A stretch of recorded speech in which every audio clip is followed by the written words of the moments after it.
Welcome back everyone to my Let's Play of The Legend of Zelda Oracle of Ages Linked Heroes game. Last episode, Data met a whole bunch of gorons over in this new goron settlement on the eastern side of Rolling Ridge. And today he's going to be basically doing a lot of chores for those gorons. He needs to do those chores because he needs to help them out so that they will give him the mermaid keys that he needs to enter the mermaid cave, which is Dungeon 6. It's a unique dungeon because there's a mermaid cave in the present and in the past, so Dave's going to have to collect 2 mermaid keys. And getting all that will mean, like I said, he has to help out a lot of gorons. I'm going to start over here at the target carts. We're playing quite a few goron games here. And the reason I want to play target carts is because the first prize for finishing the target carts is a rock brisket. You know that one guard down where the dancing goron is? The graceful goron? He said his family's been guarding that one passageway for generations, and he's really hungry because he can't move. He can't leave his post, so you want to get him this rock brisket. To get the rock brisket, we just have to hit every single one of these targets. Now when I want to play this game again, we'll continue to play it until we get a boomerang. So we've got the rock brisket here. And we can just try again. Usually the prize is rupees, so you can just kind of leave in and out. And that kind of resets things. I got lucky here, I left, and the boomerang popped right up. There we go. Once again, we gotta get all 12. Sometimes it's good to shoot straight ahead. Sometimes there's a crystal right in front. I was trying to bank that one on the left there, but didn't work out. It's okay, I end up getting all these. Actually did this pretty well. 2 for 2. That's it, you get all 12 of 12. So we get the boomerang now. Not necessary, but it's nice to have. I guess I'm going for 100% anyway. It's not going to be as useful as in Seasons because there are more enemies susceptible to the boomerang, plus you got the level 2 boomerang that can deal damage to some enemies. And now we're going to go back in the past, and we talked with the goron over to the left, and he said, before my grandpa opened target carts, he played a different game. That's going to be the shooting gallery game that was popular in Labrina. So we're going to have to play it. Luckily, the score that we need to get what we need from here is really low. So we're gonna get some lava juice. All we need is 100 points. That's pretty easy to get.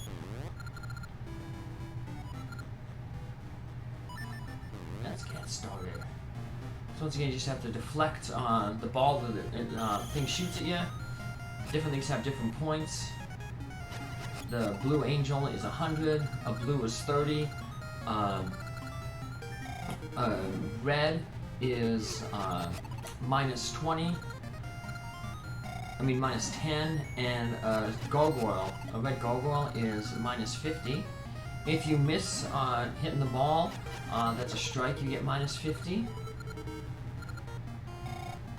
I just kind of want to like I said, since you're only going for 100, I'm just going to hit like straight ahead, then I'll get 20 points. You get 10 rounds. So yeah, as long as you're getting some points. Usually the game is really nice and tends to throw something like that where there's going to be an angel and a blue right ahead. That's 130 right away. I got lucky there, hit another fairy, or angel I thought it was. Missed, got a strike. But I got more than enough points to get the lava juice that I need. And unfortunately, I accidentally played the game again here. And you get different prizes. I accidentally hit OK, or I meant to hit the... So I'm just going to fast forward here.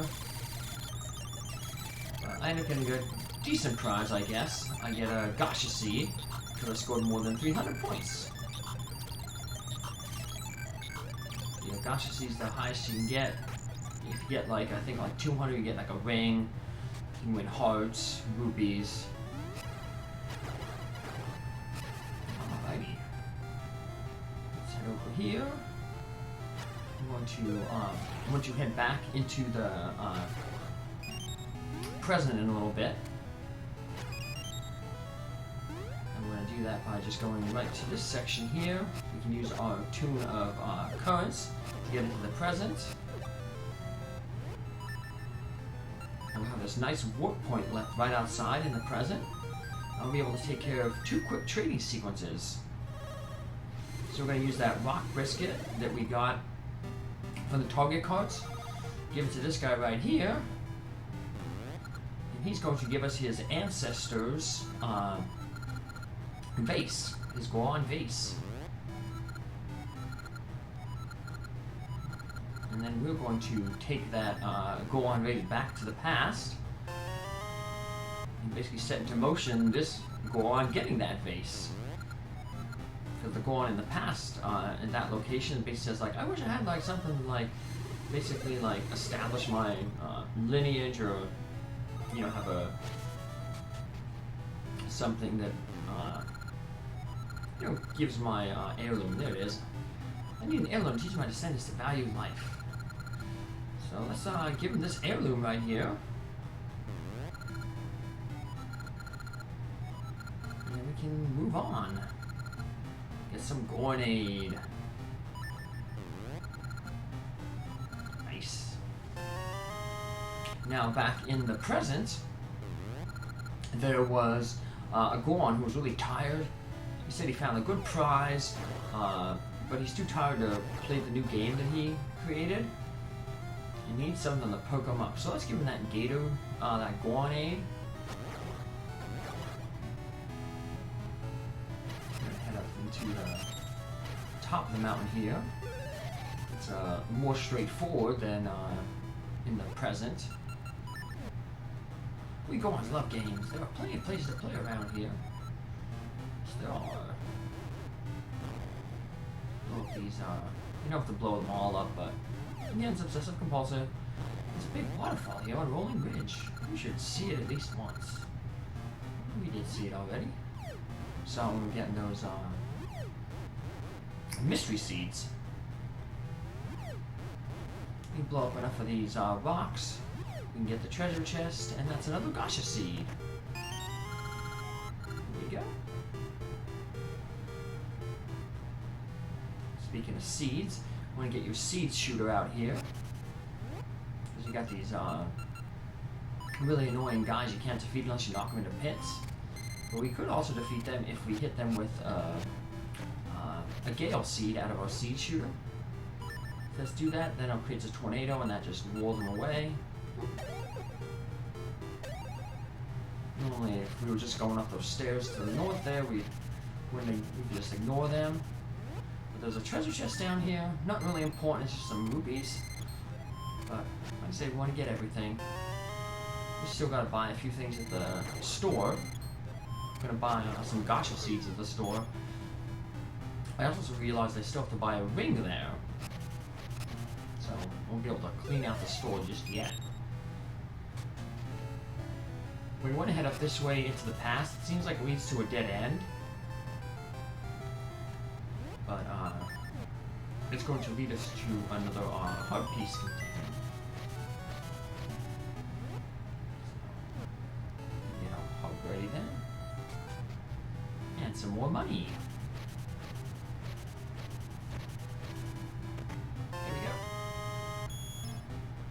Now I'm going to go into the upper corner there, play our heart, the tune of currents, and that will take us into the entrance to the cave in the present that was blocked by a rock.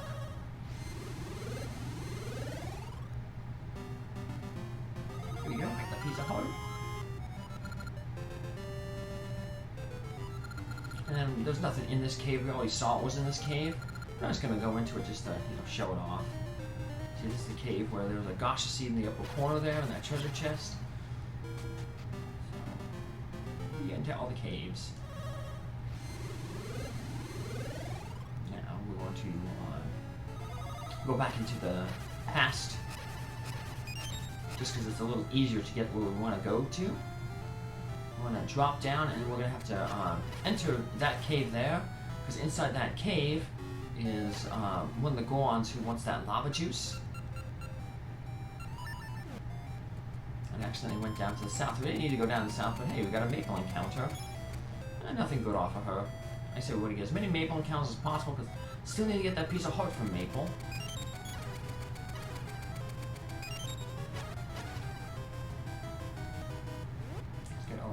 Tomb of Currents out. Before we deliver this lava juice, though, we want to warp to the present. We have another drink to deliver first, the goronaid.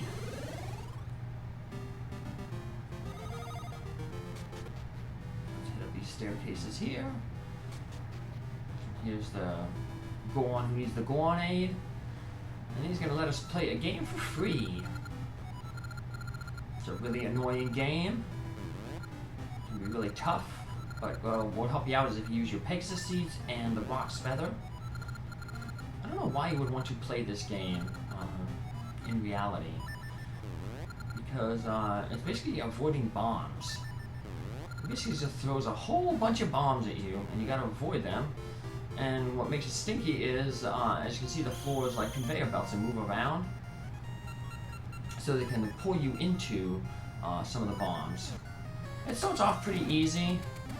And then toward the end, he starts chucking just a whole bunch of bombs. So you just want to always keep being active. Try to kind of go to one section, try to herd the bombs that way. Whew, first try. Amazing. And I'll never have to do it again. Yay! Now we got the Old Mermaid's Key. And now that we have the Old Mermaid's Key, we can trigger some dialogue with the goron who wants the lava juice. So we're going to head back into the past. And that goron is right in that cave right there in the past. So conveniently, everything's set up. Head on in, he's going to be the first goron we meet. And he's going to see our lava juice and the key that we got.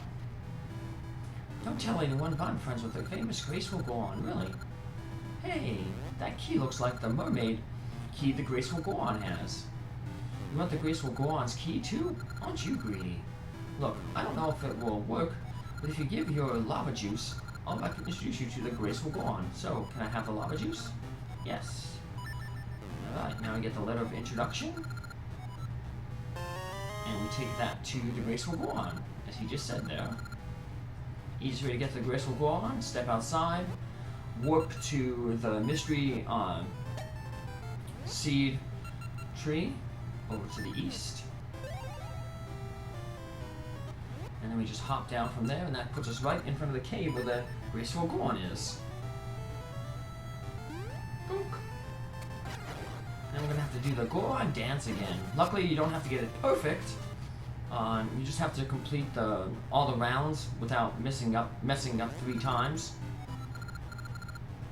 And you will get the other mermaid key.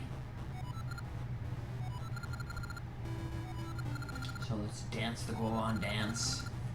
We get to see all the Sabrosians doing it now. So let's dance.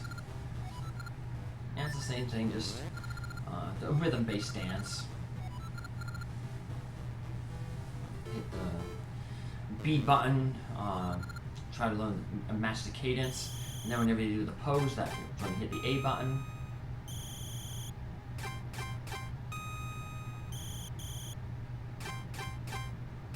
It doesn't care how you dance, just as long as you have the rhythm. So that's why it doesn't matter what little moves their data is doing. Subrosians do it. Wasn't really paying attention to them. Yeah, just keep your eye on the graceful goron. I mean, now that I'm just watching a replay of this, I can see how the Subrosians look like when they do all their little moves. They kind of remind me of the Shy Guys in Super Mario Bros. 2. They don't have a mask though, but they're kind of hidden with their hoods. I think they can make them Subrosians and gorons. They can maybe be like new characters in the Mario Kart racing games. I read an article today. A new game came out, Sonic Racing. Said it might be actually a good competitor to Mario Kart. Like Mario Kart is pretty much ruled the kart racing genre. There's been a few. The article talked about a few games that kind of tried to make it like Diddy Kong Racing, Crash Bandicoot Racing. I think there was another one too, but none of them really apparently did enough to knock Mario Kart off the top. Now apparently this Sonic one's supposed to be really, really good. Maybe it's a contender. I don't know. Speaking of games, though, we can almost buy out this shop here. And that'll make him do that treasure chest game, the guessing game.